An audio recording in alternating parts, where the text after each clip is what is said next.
Good evening and good morning, in fact, to everyone who's joining this session on detox or disruptive literacy talks here from India. And a very good evening to the ones who are joining us from the western part of the world. I'm Mashood Bhatt, your host. And in today's session, we will be focusing on a very important topic. The World Bank is predicting that almost 72 million children might be pushed into learning poverty because of the pandemic.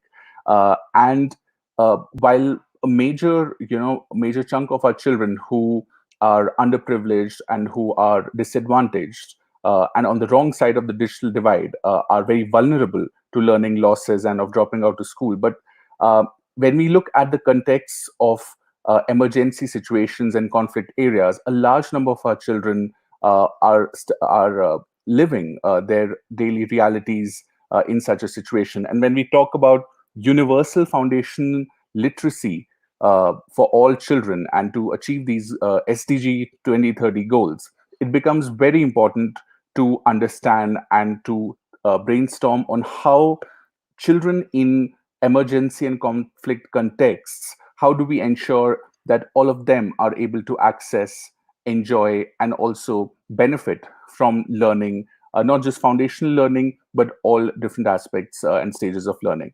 And to speak on this, we have a very special and eminent guest, Dr. Frederick Mednick, who is the founder of Teachers Without Borders. He started his career as a teacher and a school head.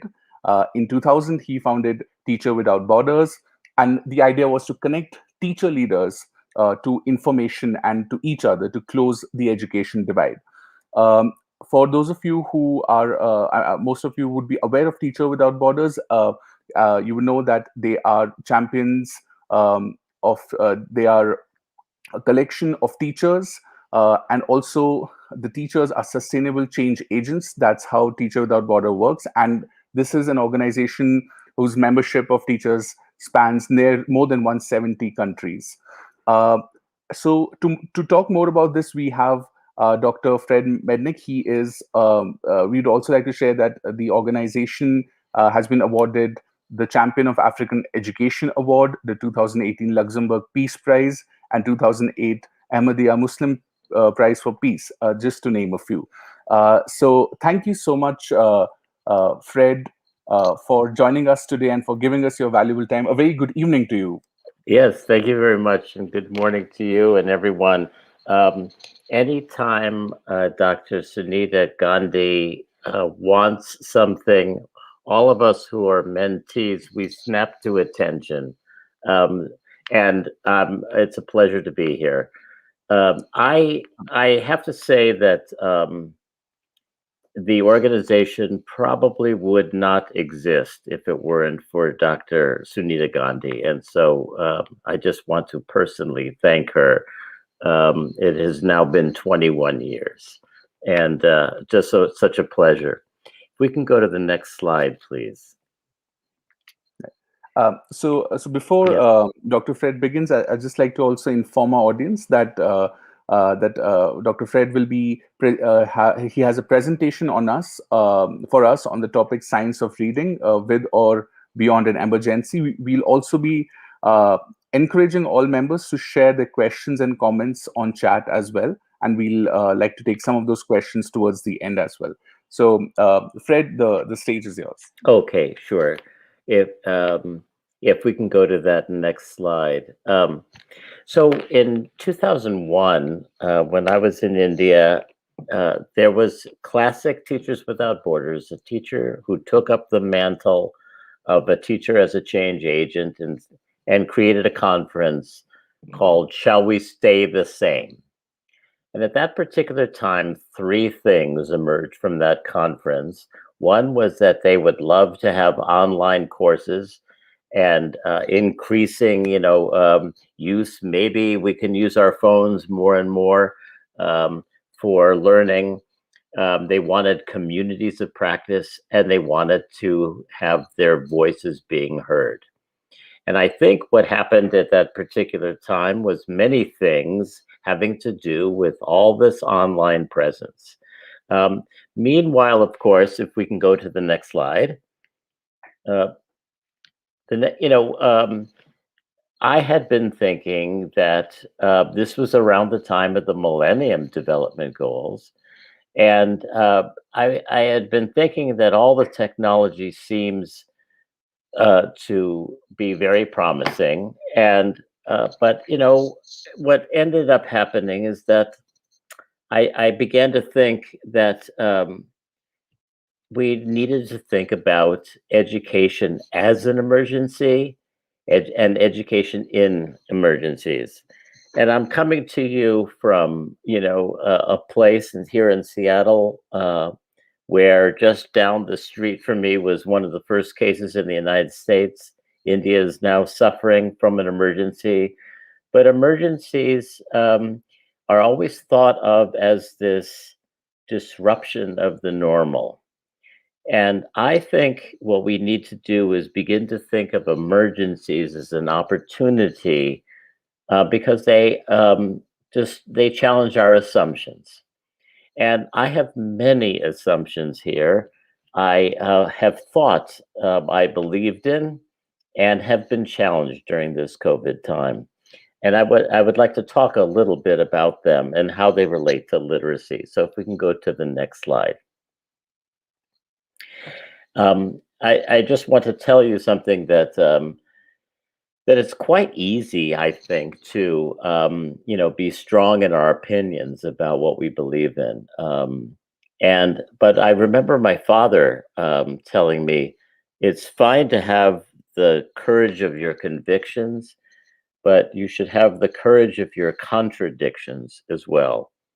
And I think that what has happened during emergencies is that we need to begin to talk about, with all humility and respect, the things that we believed in, feel strongly, are not necessarily wrong, but they could very well be. And what we see now in emergencies is a challenge to the very nature of education. So I want to get off the, high horse of having all the answers and talk about the things that we've been challenged with. Clearly, during COVID, the formal and the informal education has changed dramatically. The lines are blurred. The lines are blurred between school and home. The lines are blurred between what we think is permanent and what we think is temporary. The lines are blurred between what is a teacher, if you think about all the things that have happened this year, and actually what we believe is super important in education. And I will talk about my own contradictions here. But in 2001, we were talking about more books, more teachers, more internet, more this, more that. And I think now we're talking about quality. We're talking about new delivery systems. We're about reaching the unreachable. We're about being nimble. We're about being accountable. We're about scaling. And I think it's because, as I'm going to say twice in this presentation, it's because what we depend upon, I think, is not dependable. We used to think everything is bottom up, and I used to think everything should be bottom up, and was suspicious of the top down, and then we realized that you need the top down. And so I think that when we look at literacy and when we look at emergencies, we have to challenge some of our assumptions. And one of the assumptions that I had was about reading, which I'll talk about in a minute. But I feel I was absolutely wrong about, and began to learn more and more about literacy in emergencies, and have found that the Global Dream Project's literacy initiative is exactly what I think the world needs. So just if you go to the next slide, I want to just briefly say that Teachers Without Borders has worked in emergencies for quite some time. In the before stage, in preparation and planning, in intervention, and in reconstruction. And you can imagine that literacy efforts like this one can work in all those settings, that we're no longer, another assumption, or no longer wait for education after, let's say, food, water, shelter, that educators are part of first responder teams, and that education is a basic essential. Teachers Without Borders developed a program that we call ASAP. And it's very simple for people in the field, that you assess, that assessment is ongoing, that you're constantly providing support with families and individuals, that you keep on increasing awareness about what you're doing, and you're constantly engaging more people in the process. It's almost as if it's a kind of method for working in the field. And when I saw the Global Dream work, I saw that it was very much aligned with the work that happens in emergencies. And so if the next slide, I thought in preparation for this, that what if we taught with the assumption that foundational literacy is an emergency? What would that involve? so that we'd have emergency workers, everyone around, assessment, support, awareness, and participation. We can go to the next slide here. So this is what it would look like. The teachers and community members would see themselves as, first responders. They would, that those lines that are blurred between formal and informal, excuse me, there can be some very seamless connections between the formal and informal in literacy, so that a program does not have to come from the school. It can come from anywhere. And there's this wonderful video I saw from Global Dream about a young man asking people in the village who wants to learn how to read. I thought that was wonderful. But if you look at literacy as an emergency, you don't spend your time just filling deficits. You mobilize assets. Who could also be a literacy teacher? Is it nimble? So if we avoid all the rhetoric and hierarchy and political positions, and we think more about those delivery systems, what could work when there's no books? What could work when there's no resources? Then I think that we could make a lot of advances. And literacy is prime for this, that it should work in different settings for different people at different stages of their lives. If we can go to the next slide. In part of the preparation for this, the description was if I could provide some examples during this period of COVID and elsewhere where education in emergencies was feasible even during this particular time, and what people were doing. And they were very much along lines like this, that teachers were connecting their learning to global health, to basic science and safety, that they were looking at social spaces as opportunities for teaching literacy, that they were no longer trying to do everything on Zoom, but they were using any available resource, to help them teach literacy. So space and place began to change. And there was a lot more attention on the connection between a student's well-being, emotional well-being, and their happiness and their academic performance. And what I saw in the literacy instruction is teachers being much more systematic about this. We were talking earlier about traditional education being the unknown to the known, and that you are working from a known place to the unknown. Well, what we have found is that this is emotionally satisfying for children, that when they're beginning to sound out words, they begin a kind of sense of efficacy.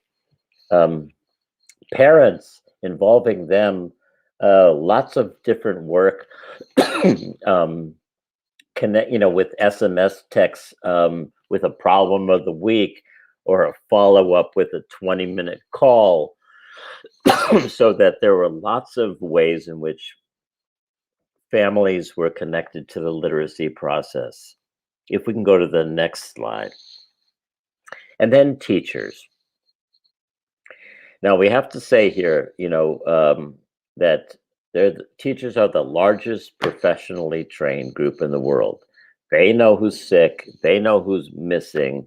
They know who's not able to be, fully attentive.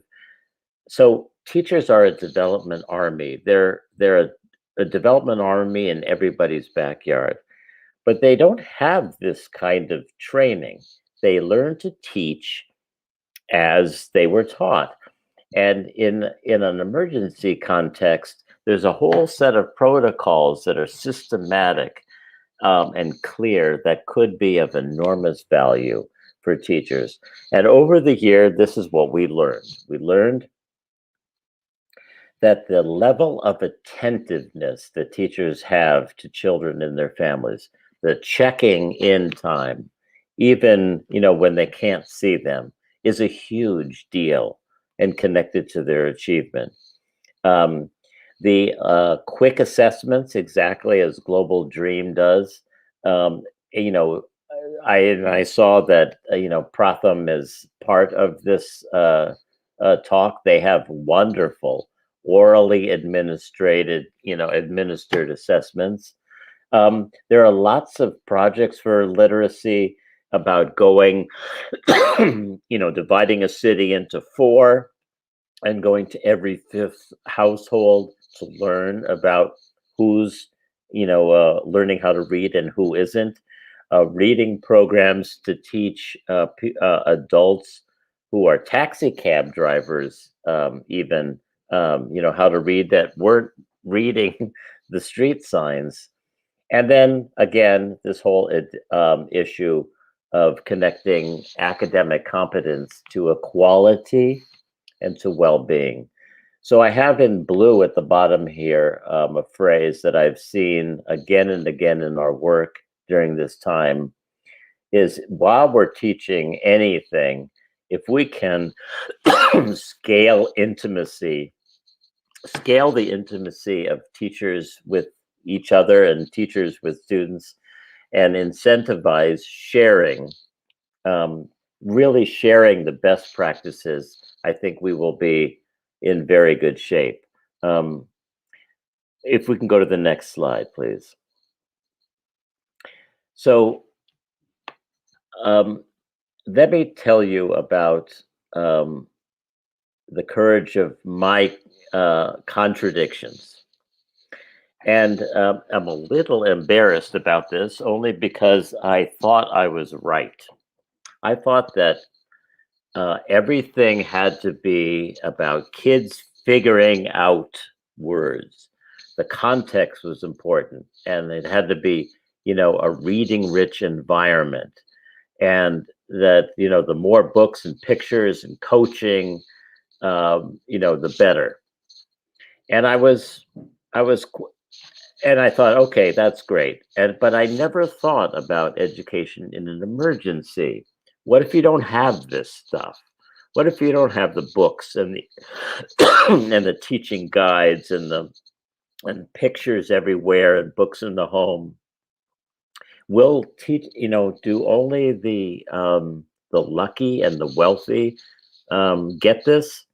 And so that began to, have me think about that. And then when you go deeper and deeper into this, that the teaching of reading was often connected to um, what I thought was students saying, guessing from the letters what a word might be instead of really sounding it out and then having that aha in their head.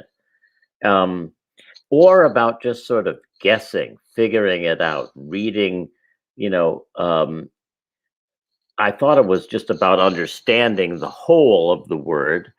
And so in the reading wars between phonics and whole language, the new brain science of phonics has won that war, in my opinion.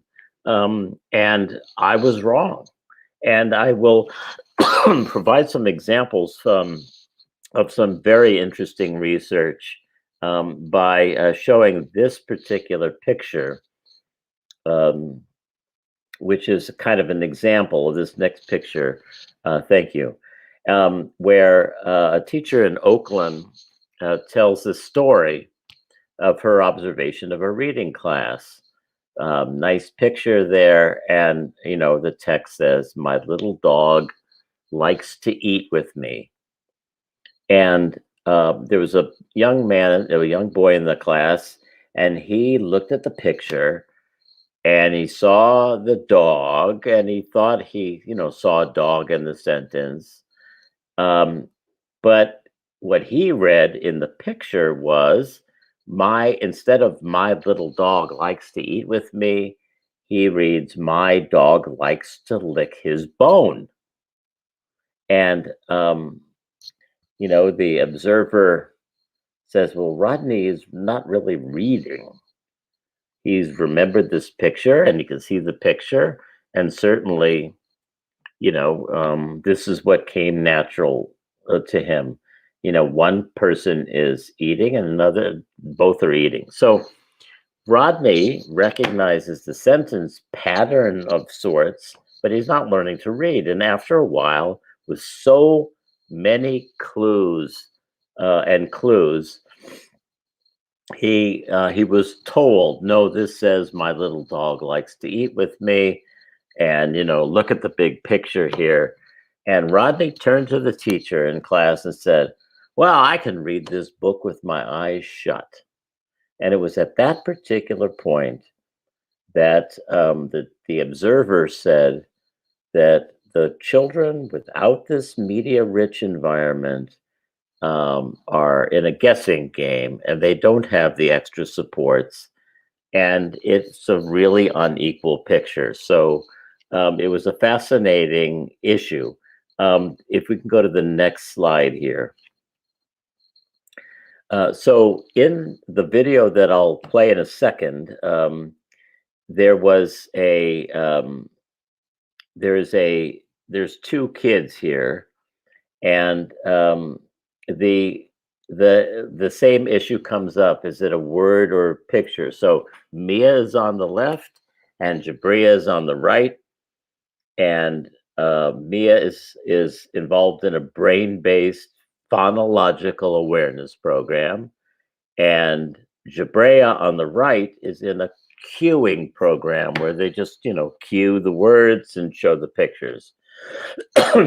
So if you could play the video for a second, that would be great. Yes. What makes you good readers? I learn a lot. Because I look at the pictures and I read it. Oh. Do you remember when you were little and you didn't know how to read? Yes. Like when you started Kinda. kindergarten? Yeah. What helped you learn how to read? How did you learn?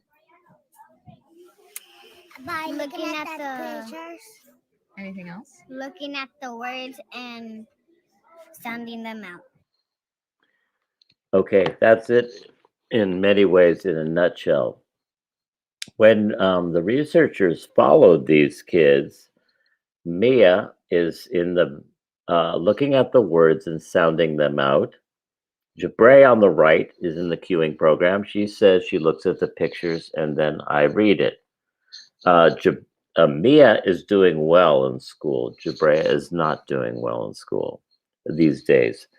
And the point here is, if we connected this to education in emergencies, the Mia is in a sequential, systematic program that can be applied in many different settings.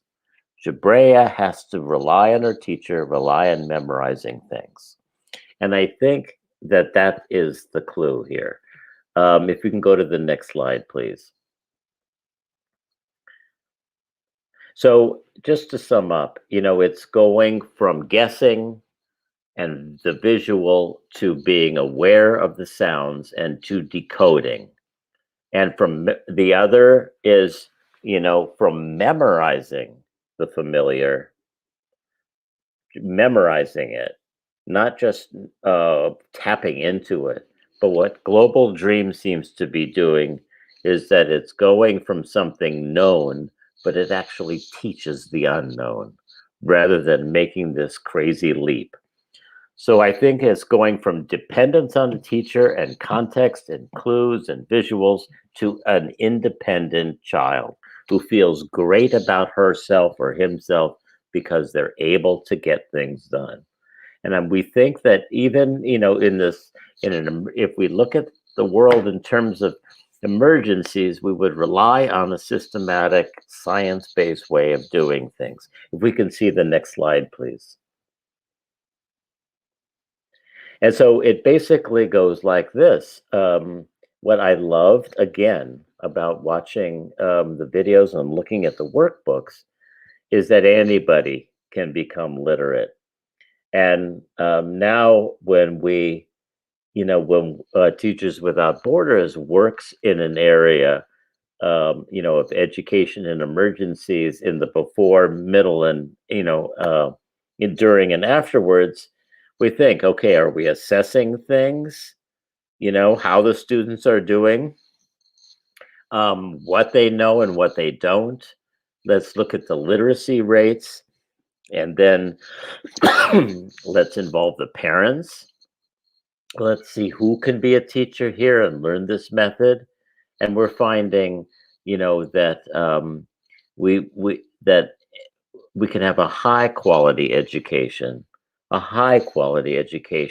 for children and anyone else in an emergency.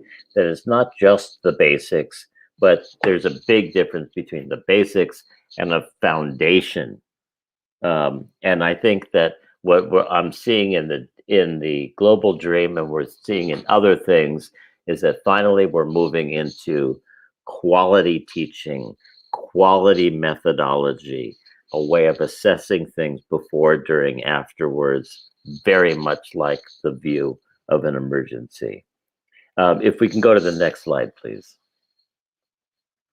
So I guess what I'm saying here is that the literacy project that you have, I know, is probably meeting lots of challenges in terms of scale and ongoing assessment.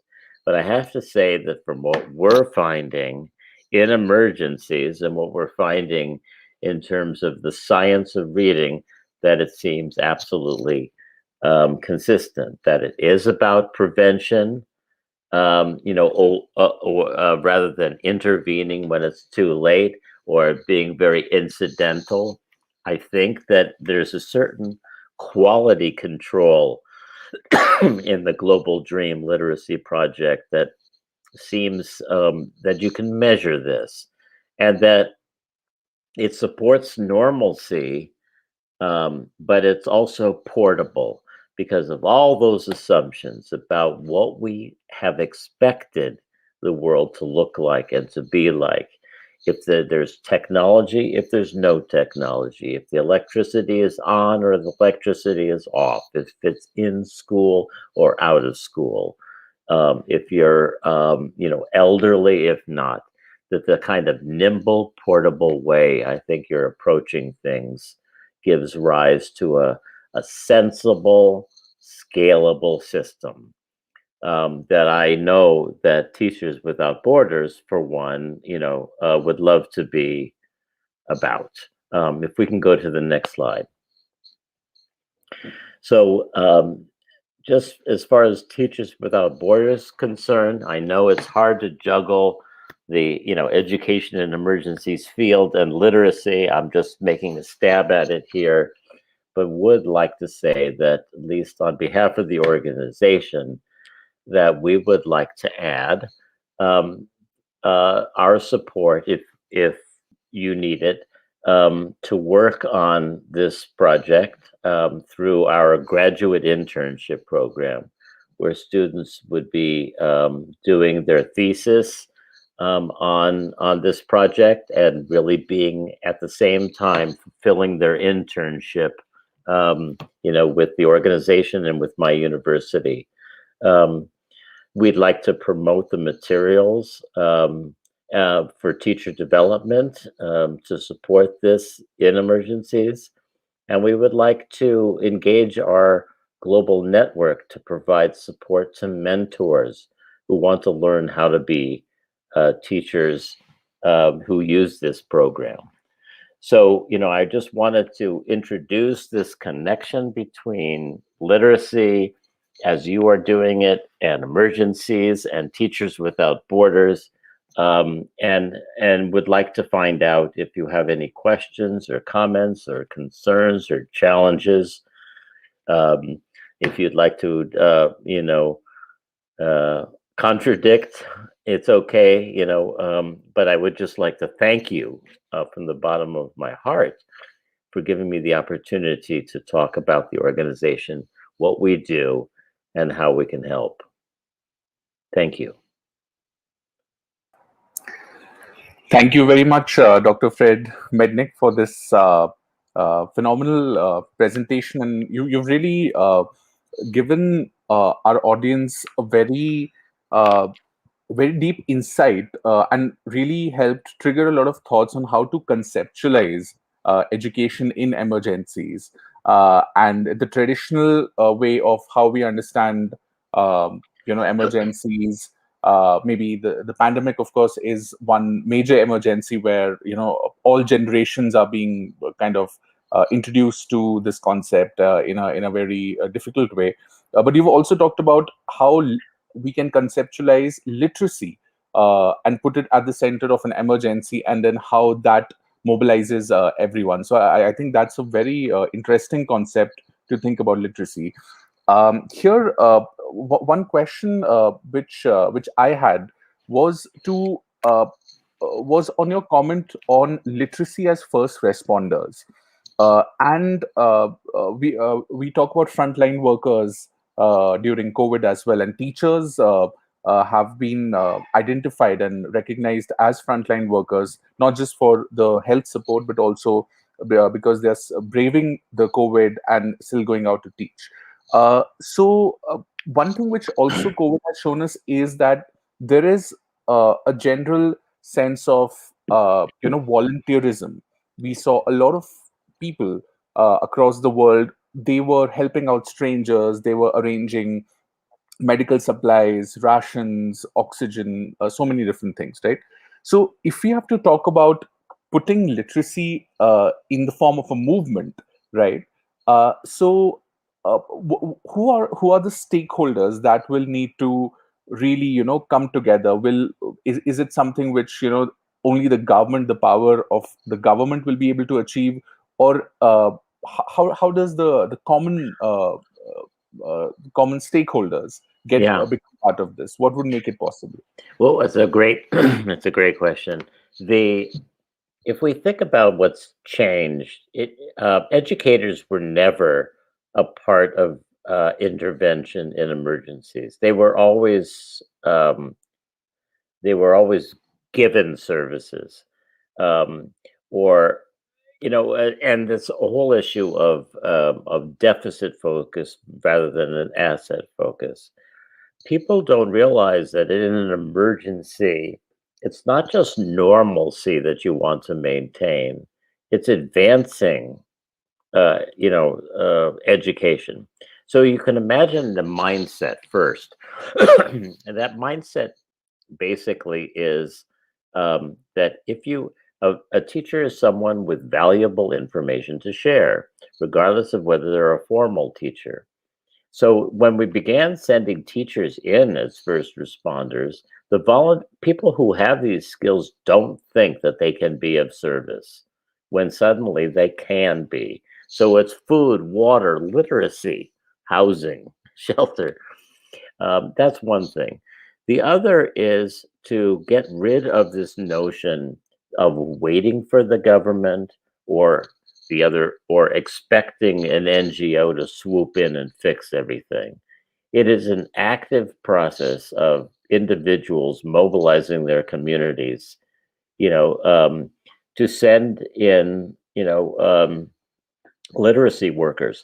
If, for instance, the places that were delivering food could deliver quick lessons, along with, supplies.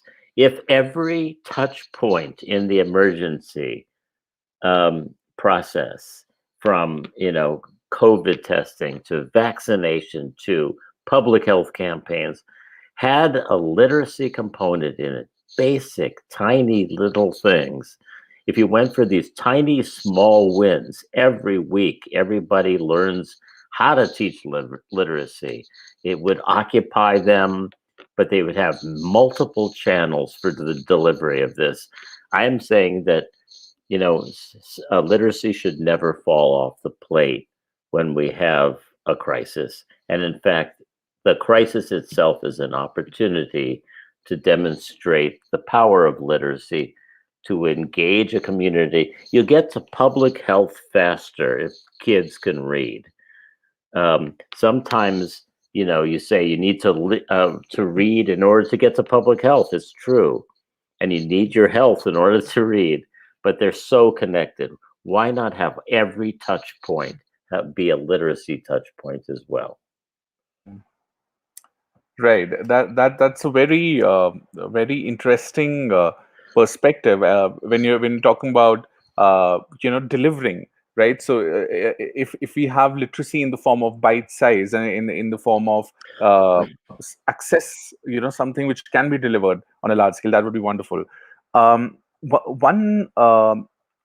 question which I also had was, how pandemic is it is a very tangible emergency. It's right there because there's so much loss of life and suffering, and it is being treated as a pandemic because it is so tangible.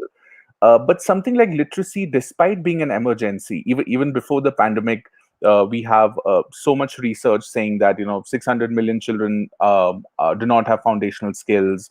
Adult illiteracy in low and middle income countries is very high, and we are even looking at a lot of children who are still out of school, right? So it is an emergency, but it hasn't it seems like it hasn't had the same traction as something like pandemic, of course. So in your experience, working with teachers in 170 countries, what is your assessment as to why it is still not considered an emergency, and what would it take to change that? Why it isn't considered an emergency is sort of like the sort of like high blood pressure. You don't, or boiling a frog. I'm trying to think of a metaphor here. That these are silent killers. That you don't know how much you've lost if you're and if it were what you could gain, how you could live longer. I mean, I don't mean to put literacy on the level of you learn how to read, you're healthier, because lots of people who learn how to read are still smoking and doing all those things. But I'm saying that if you calculate the losses to a society in all sorts of economic, infrastructure, all the other things that are manifestations of it, yeah, sure, it takes an additional leap of faith to recognize it. And I'm saying that the people are not looking at literacy as an emergency. they're looking at it as, wow, it's too bad these kids can't learn how to read. But if they treated it like a natural or national disaster, it's just a few letters difference between national and natural disaster, but they're pretty much the same thing when you think of it. And that futures are lost. And we see high levels of prisoners and prison populations who are illiterate. It's a national crisis in any nation. Right. Another aspect which you mentioned about equality and well-being. When we talk about, like you mentioned that there is an inequality in terms of access to learning, and it need not be so unequal. It is not that literacy and foundational learning should be so difficult to deliver to all segments of society. So in the countries where Teacher Without Border works, what is the approach to ensuring that the ones who have been left behind, either historically or have been marginalized, their learning needs are addressed? If you could share about what the approach is in terms of the operations of the organization. Yeah, well, it always has to do with identifying young people, the before and after picture, and it is training teachers how to be assessors of community issues. They have the classroom in front of them, and that's a lot. And we keep on being told, don't put more on the teacher's plate. But largely it's been to identify in the community 5 or 6 people who get the notion of community mobilization, who alert the agencies around in a kind of 360 view of children, who've identified kids who are out of school, where they are, and try their best to connect them to a community agency, or not just a community agency, but to the school itself, and to make a connection between the school and the community by having people representing each sector identify children. So that's the assessment. In terms of support, there's an alert, there's a making sure that training is ongoing. About awareness is always public campaigns, and about participation is hammering at people above the vertically and horizontally. And when you put that ASAP together, of assessment, support, awareness, and participation, you begin to have a strategy and tactics for community organization to identify those kids. Right. Thank you for sharing your perspectives on these. I think here we can take one question from the audience as well. We have Anushri, who's asking that what are your perspectives on the correlation between literacy, reading, and education, and the way it helps in the process growth of the child. And maybe here I would like to add to this question also that when we are looking at emergency situations, the socio-emotional imbalance, or the vulnerability of the child is so high. So in that context, how would you say what would be the role of literacy and reading for the child's well-being? Yeah. Children who in emergency situations, the goal here for many has been normalcy, right? You try so that you let's say there's an earthquake, and I was there, the Gujarati earthquake, that you count the kids, you reunite the family, right, and you make sure there's essential services, is what emergency education often does. But what ends up happening is that in children's minds, there's all of these adults doing things and giving them toys, and trying to make it, a normal. But what's happening is that they're not advancing. The students are being entertained in a lot of ways while they're trying to connect a family. I'm saying that literacy is one of the central self-esteem and welfare boosters. That it is when they are in an unfamiliar environment and they begin to figure things out instead of having them figured out for them, that they can sound out the words and make sense of their world, does more to them than all the toys and books and games they will ever have. Thank you, Fred, for that perspective as well. So here we would also like to invite Dr. Sunita Gandhi as well, who is the convener at Detox and the lead worker here at Global Dream Literacy. And thank you, Sunita ji, for joining us. We've had a very powerful presentation by Fred, who's really helped us, reconceptualize literacy in the perspective of emergency. So, any thoughts or any questions that you would like to ask? Firstly, I'd like to say, really lovely to see you, Dr. Fred. It's delightful to see you every single time because you are such a wonderful person and so impactful. You've been making such a tremendous impact with your work, and a lot of strategic thinking, a lot of strategic work. So I'm delighted that we can stay connected over these years. I think 20 some years, which is pretty phenomenal. And definitely, I think at this point in time, we are going to view, as you have said, education and literacy as emergency, which is really the key phrase, I feel, for now, the watchword, the way to go forward, because the crisis is huge. And we know that countries that have focused on literacy and education have flourished. So India in particular, and I think a lot of the developing countries, are needing the jolt of mind to say, let's treat it as emergency and let's get it done. And so that's one point. Number two, that in the past we used to think that there are certain ways of combating illiteracy, and to address it. And that was long, cumbersome, multi-year, we say, long-term process and all that.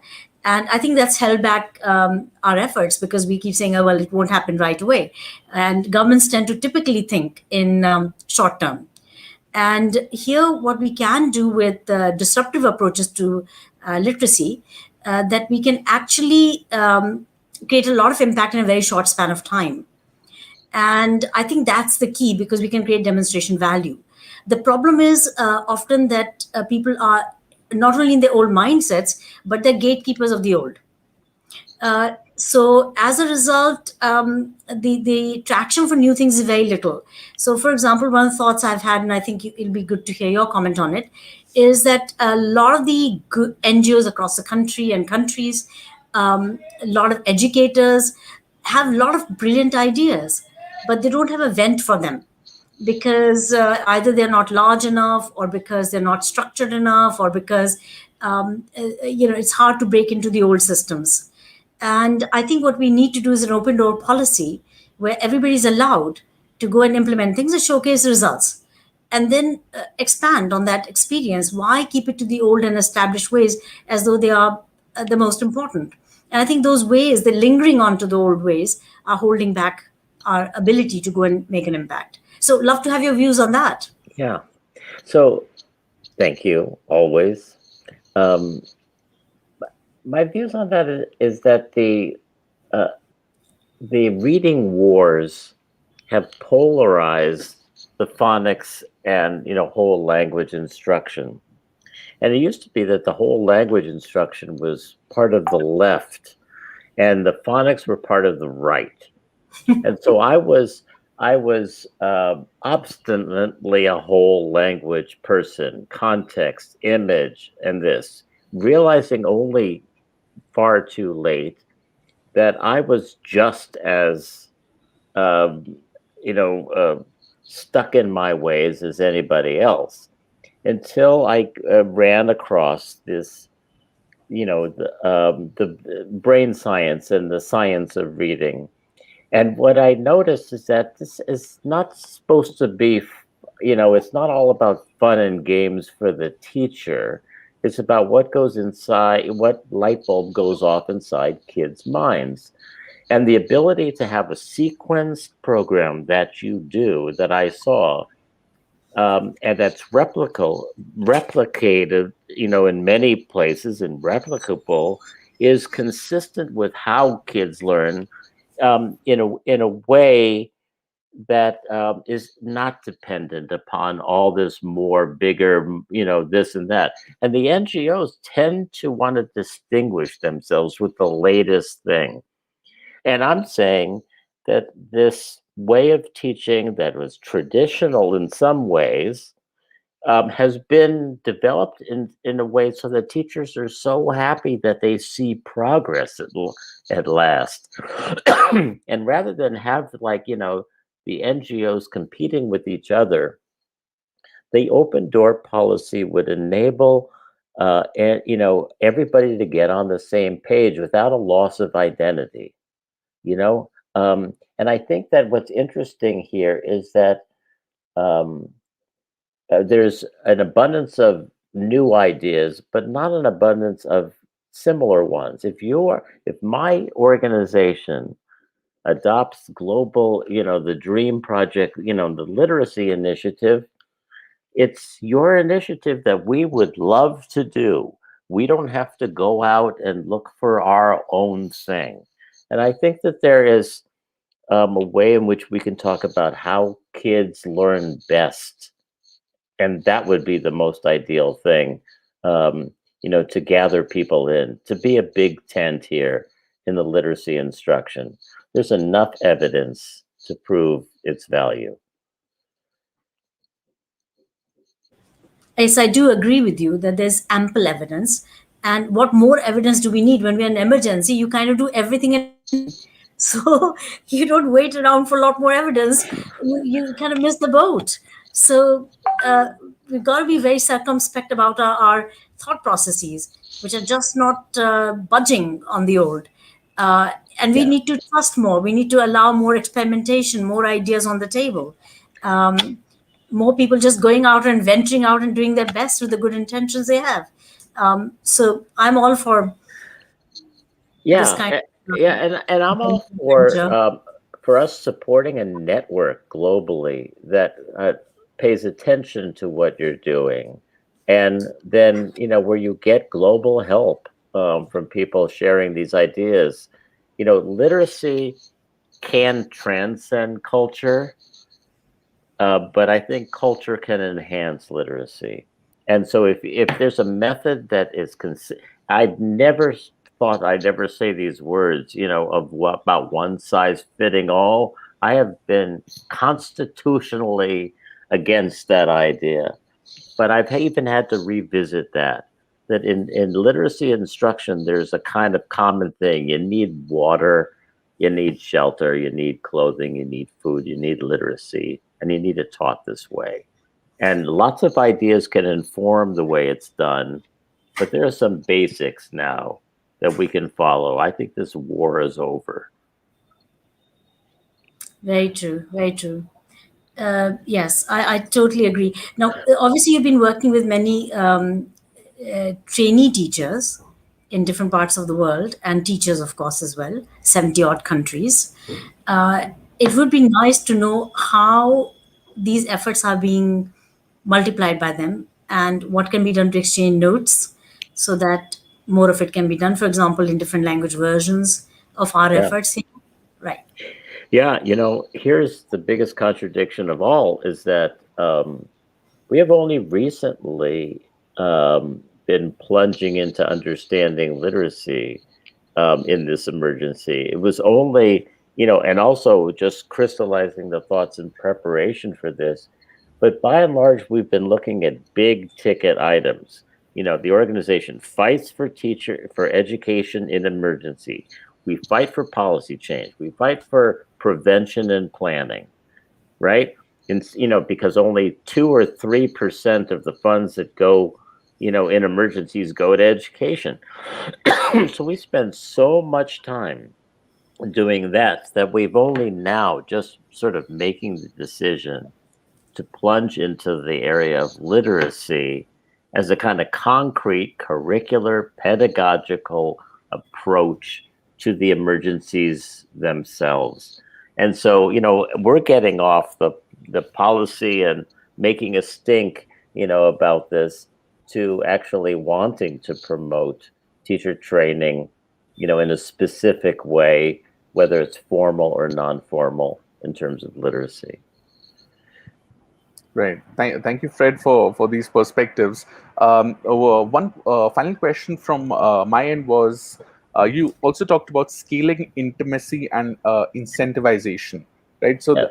incentivizing teachers, right? And that's something which is kind of very revolutionary also in some contexts, in the sense that a lot of performance from teachers is driven by a kind of a stick approach of, where sharing is more like accountability, making them accountable. Are they doing the right thing? Are they coming to school, right? So could you share a bit more about, how does this scaling of intimacy look like, and how does incentivization look like, and does technology have a role to play in that? This notion of scaling intimacy and incentivizing sharing comes to me from the idea that when I learned how to be a teacher, I had a fabulous mentor, whether it was Dr. Gandhi or others, and they paid attention. They just paid attention. In fact, my principal said that I actually had no skills, but I was very talented, and she'll teach me the skills, but she couldn't teach me the talent. And so I was lucky. And so I had to do my lessons at her home every night after I taught all day long to practice them again. She said, I didn't know how to do this. I didn't know how to write on the board. I didn't know anything. And she would teach me. And so when we have mentor teachers who are in abundance, but are not connected to people who need them, whether the technology can do that. I want to find ways for Teachers Without Borders to have an immediately responsive community to teachers teaching literacy, let's say with, Global Dream, to be able to, respond to teachers' needs. The same intimacy that we were all missing when the schools were closed, we're trying to do in different forms. And that means that we should pretty much reconsider the way teachers are being trained and who is a teacher when it comes to literacy. Because I think that we can teach talented people how to do this program. And I think that intimacy of mentor or teacher and student may happen in a different context, but we have to not give up on the intimacy. And then the sharing is that, life is short, folks. You've done things, you've given things, what are you holding on to it, for? And there has to be maybe formal or non-formal ways of getting, recognizing teachers or paying teachers or doing whatever it is that they're seen as the center of attention. And I have to say that when you just ask somebody for their advice, they feel acknowledged and they're willing to share. So I think that we can inspire that too. Thank you, Dr. Fred Mednick, for these wonderful perspectives. And thank you so much for joining us today, for finding time. I know it's very late there, but the energy which you brought to the forum today is absolutely unparalleled. So thank you so much Thank for you. these perspectives. Also, thank you, Dr. Gandhi, for joining us here in the talk, and to all the audience members who will be watching this as well. We would appreciate to continue this work, and to collaborate with the organization as well, and take literacy, as you mentioned, make it accessible to everyone, and make it to deliver to the very last mile as well. So thank you once again. And Thank you. to all the members, we'll be joining in the next session at Detox very soon. All Thank you. right. Be